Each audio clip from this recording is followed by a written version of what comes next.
다윗 왕이 여호와 앞에 들어가 앉아서 이르되 주 여호와여 나는 누구요며 내 집은 무엇이기에 나를 여기까지 이르게 하셨나이까. 주 여호와여 주께서 이것을 오히려 적게 여기시고 또 종의 집에 있을 먼 장래 일까지도 말씀하셨나이다. 주 여호와여 이것이 사람의 법이니이다. 주 여호와는 주의 종을 아시오니 다윗이 다시 주께 무슨 말씀을 하오리이까. 주의 말씀으로 말미암아 주의 뜻대로 이 모든 큰 일을 행하사 주의 종에게 알게 하셨나이다. 그런즉 주 여호와여 이러므로 주는 위대하시니 이는 우리 귀로 들은 대로는 주와 같은 이가 없고 주 외에는 신이 없음이니이다. 땅의 어느 한 나라가 주의 백성 이스라엘과 같으리이까. 하나님이 가서 구속하사 자기 백성으로 삼아 주의 명성을 내시며 그들을 위하여 큰 일을 주의 땅을 위하여 두려운 일을 애굽과 많은 나라들과 그의 신들에게서 구속하신 백성 앞에서 행하셨사오며 주께서 주의 백성 이스라엘을 세우사 영원히 주의 백성으로 삼으셨사오니 여호와여 주께서 그들의 하나님이 되셨나이다. 여호와 하나님이여 이제 주의 종과 종의 집에 대하여 말씀하신 것을 영원히 세우셨사오며 말씀하신 대로 행하사 사람이 영원히 주의 이름을 크게 높여 이르기를 만군의 여호와는 이스라엘의 하나님이라 하게 하옵시며 주의 종 다윗의 집이 주 앞에 견고하게 하옵소서. 만군의 여호와 이스라엘의 하나님이여 주의 종의 귀를 여시고 이르시기를 내가 너를 위하여 집을 세우리라 하셨으므로 주의 종이 이 기도로 주께 간구할 마음이 생겼나이다. 주 여호와여 오직 주는 하나님이시며 주의 말씀들이 참되시니이다. 주께서 이 좋은 것을 주의 종에게 말씀하셨사오니 이제 청하건대 종의 집에 복을 주사 주 앞에 영원히 있게 하옵소서. 주 여호와께서 말씀하셨사오니 주의 종의 집이 영원히 복을 받게 하옵소서 하니라. 하나님께서 사랑하시는 우리 안디옥 교회 성도님들 잘 주무셨습니까? 은혜의 주일 아침입니다.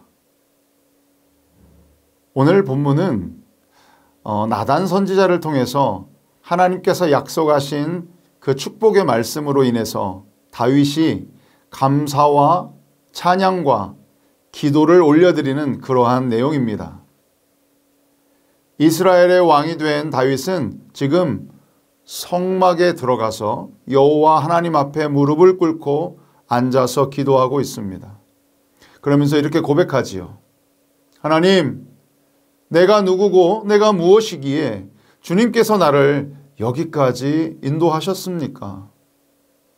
그러면서 감사와 찬양을 드리며 자신의 모든 인생을 주님께서 지금까지 이끄셨음을 고백하는 것입니다. 이것이 바로 하나님 중심의 인생인 것입니다. 우리는 양 같아서 그릇 행하여 각기 제 갈 길로 가려 하는 그러한 본성 있습니다. 그런데 주님께서 우리의 선한 목자가 되어주셔서 우리의 삶을 푸른 풀밭과 쉴만한 물가로 인도해 주십니다. 다윗의 고백처럼 목자 되신 주님만 믿고 따르는 것, 그래서 우리의 모든 삶을 하나님께 맡기고 우리의 생각과 가치관이 변화받아 온전히 하나님께 순종해서 주님 말씀하시면 내가 나아가고 주님 뜻이 아니면 멈춰서는 것이 바로 하나님 중심의 삶인 것입니다. 우리 모두는 오늘 다윗처럼 하나님 전에 다 나와서 우리에게 약속하신 그 말씀을 기억하며 감사와 찬양과 기도를 올려드려야 될 줄 믿습니다. 아멘. 오늘 본문 19절에서 하나님께서 다윗을 그 왕의 자리까지 오르게 하셨는데 주님께서는 그렇게까지 축복을 주신 것도 적게 여기신 거라. 그래서 하나라도 더 주시려는 그 아버지의 마음으로 다윗의 가문에 있을 먼 장래의 일까지도 말씀하셨다고 다윗은 고백합니다. 다윗의 가문에 있을 먼 장래의 일이 무엇일까요? 그렇습니다. 바로 메시아 예수 그리스도께서 그 가문을 통해서 태어나실 것을 알게 하셨다는 것입니다. 다윗의 집, 그 가문이 받았던 가장 크고 놀라운 축복인 것이지요. 그리고 19절 마지막 부분에 있는 이것이 사람의 법이니이다 라고 하는 그 말씀은 그 원어의 의미를 더 깊이 이해하면 이게 그냥 단순하게 사람의 법이다 이렇게 해석하기보다는 이것이 사람을 위한 하나님의 법이니이다 이렇게 해석하는 것이 맞습니다. 하나님의 말씀은 사람을 정죄하기 위한 것이 아니고 오로지 사람을 살려내고 우리를 이롭게 하고 그래서 결국 하나님의 중심에 복된 삶으로 인도하기 위한 그러한 말씀이라고 하는 것입니다. 우리가 어려서 듣던 말이 그런 말이 있어요. 부모 말만 잘 들으면 자다가도 떡이 생긴다. 그런 말이 있습니다. 이 말의 기본 전제는 부모가 자녀를 이롭게 하고 또 부모가 자녀의 필요에 대해서 제일 잘 안다는 것입니다. 우리 하나님의 말씀이 바로 그러한 것입니다. 하나님의 말씀과 그 율법과 계명은 결국 우리 믿는 자들을 이롭게 하기 위한 것입니다. 20절에서 다윗은 여호와는 주의 종을 아시니 제가 다시 주님께 뭐 더 할 말이 있겠습니까? 이렇게 고백하는데요. 이것은 겸손한 마음으로 다시 한번 다윗 자신의 삶을 전부 다 주님께서 아시고 그 필요를 채우시니 그 은혜를 내가 어찌 다 말로 표현할 수 있겠냐. 그럴 수 없다. 그 은혜가 한량없는 은혜임을 고백하며 찬미하는 것입니다. 하나님 입장에서 이러한 찬양을 고백하는 다윗이 얼마나 사랑스러울까요? 바라기는 우리 모두도 성소에 나가 하나님을 찬양한 그 다윗처럼 우리도 하나님의 거룩한 성전에 모두 다 모여서 현장에 다 나와서 하나님은 저의 목자가 되십니다. 제게는 부족함이 전혀 없습니다. 오직 주님 한 분만으로 저는 만족합니다. 주님 말씀하신 대로 주님 뜻대로 그렇게 살겠습니다. 고백하면서 찬양하는 저와 우리 여러분들 다 되시기를 주님의 이름으로 축복합니다. 아멘. 22절에서 24절까지의 말씀은요. 그 다윗의 하나님을 향한 그 찬미의 아주 극치를 보여주는 말씀입니다. 주는 위대하시다. 그리고 유일하신 하나님이시다. 이렇게 찬양합니다. 위대하고 강하신 주님, 우리 주 하나님. 위대하고 강하신 주님, 우리 주 하나님. 깃발을 높이 들고 흔들며 왕께 찬양해.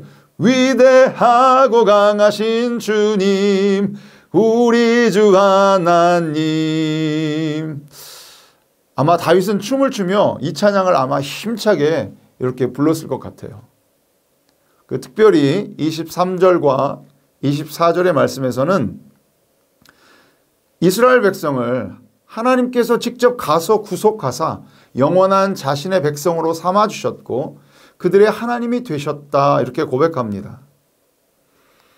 애굽의 포로가 되었던 이스라엘 백성을 하나님께서 가서 만나주셨고 또 먹는 만나도 주셨고 이렇게 만나주시고 또 먹는 만나도 주시고 만나 맞다. 세상에 어떤 신이 그 사람들을 직접 찾아가서 만나주십니까? 그리고 구원하시고 영원한 자기 백성 삼아주신다는 말입니까? 더군다나 세상을 만드신 그 창조주 하나님께서 피조물에게 가서 영원한 백성의 언약을 맺으셨습니다. 이것은 그야말로 기적입니다. 은혜입니다. 하나님은 가장 크고 위대하신 분임에도 불구하고 가장 작고 가장 낮은 자리로 임재하시고 그 백성과 눈높이를 맞추시고 소통하시는 그러한 하나님이 되어주셨습니다. 이것은 이스라엘 백성들 뿐만 아니라 오늘날 우리의 구원에도 해당되는 말씀입니다. 우리가 주님을 찬양하고 높이는 그 이유, 그것은 그분이 압도적인 힘으로 세상을 막 굴복시켰기 때문이 아니라 오히려 제자들의 발을 씻기시고 또 무한한 십자가의 사랑으로 죄를 용서해 주시고 친히 화목제물이 되어주셨기 때문입니다. 우리가 우리의 의지로 교회에 나와서 주님을 찬양하고 주님을 믿고 하는 것 같아도 믿음의 주인 되시고 또 구원의 창시자 되시는 주님께서 우리를 직접 찾아와서 만나 주신 것이고 또 우리에게 믿음을 주신 것입니다. 우리의 행위와 노력이 아닌 그분의 죽으심으로 그 보혈의 은혜로 말미암아 선물로 구원을 받았고 그 광야 같은 그 인생에서 우리는 감사하게도 그 기적으로 그 은혜로 시냇가에 심겨진 그러한 나무가 된 것입니다. 할렐루야. 그러니 당연히 하나님 중심으로 살고 성령의 열매, 전도의 열매, 그런 열매를 맺는 삶을 살아내야 되지 않겠습니까? 끝으로 다윗은 25절로 29절의 마지막 문단에서 주의 종 다윗의 집이 주의 앞에서 견고하게 해달라고 간구하고 있습니다. 특별히 28절에서는 주의 말씀들이 참되다 이렇게 고백합니다.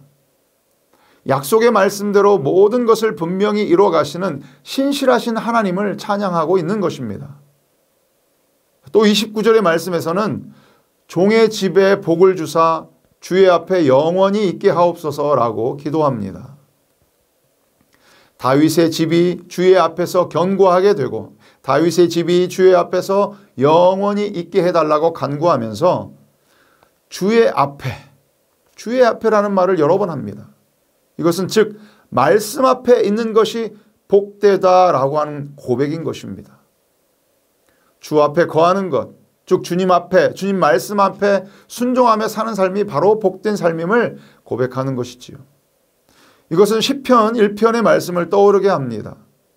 복 있는 사람은 죄인들의 길에 서지 않고 오만한 자의 자리에 앉지 않고 주 앞에 거하는 사람, 복 있는 사람이라고 하는 것은 그러한 자리에 거하는 것이 아니라 주님 앞에만 거한다라고 하는 것입니다.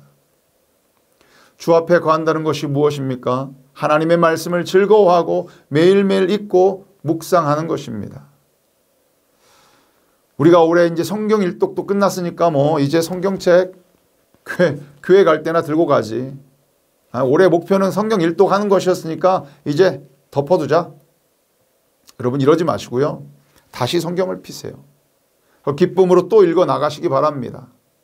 말씀을 가까이 하고 주야로 묵상하는 자에게 그 새로운 깨달음과 새로운 약속의 말씀으로 또 새로운 은혜를 주님께서 부어주실 것입니다.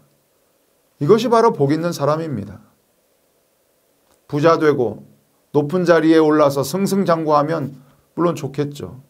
그러나 그럴 때 조심해야 한다고 우리 부흥회 강사 목사님도 그렇게 말씀하셨잖아요. 마치 자신의 힘으로 자신의 능력으로 그렇게 된 것으로 착각하고 그 돈 버는 재미에 또 일하는 재미에 인정받는 재미에 푹 빠져가지고 하나님과는 멀어지고 세상과 짝해서 그렇게 사는 인생이 되고 마는 것입니다. 그러다가 하나님께서 한번 불어버리시면 결국 바람에 나는 겨와 같은 그러한 인생이 되어버리고 마는 것입니다. 사랑하는 성도 여러분, 다윗을 한번 생각해 보십시오. 다윗처럼 승승장구한 사람이 또 있을까요? 어려서부터 용맹하고 자신만만하고 전쟁에서 많은 승리를 경험한 전쟁 영웅이었습니다. 백성들이 다윗은 만만이라 막 박수치고 칭찬할 때 다윗 스스로 어깨에 막 힘도 들어가고 우쭐하고 얼마든지 자신의 힘과 능력을 자랑할 수 있는 그런 교만할 수 있는 상황과 분위기였을 것입니다. 또 얼마나 많은 신하들과 추종자들이 주변에서 다윗 왕 최고입니다. 당신은 정말 위대한 왕이십니다. 이렇게 엄청 띄우고 바람을 넣지 않았겠습니까? 그럼에도 불구하고 다윗은 하나님 전에 늘 나아가며 겸손하게 주님이 자신의 삶에 정말 참 주인 되신다라고 하는 것을 인정하고 주님만 온전히 높여드리고 앞으로도 자신의 인생의 모든 삶도 하나님께 맡기고 하나님의 도우심을 구하며 살잖아요. 그렇게 기도하잖아요.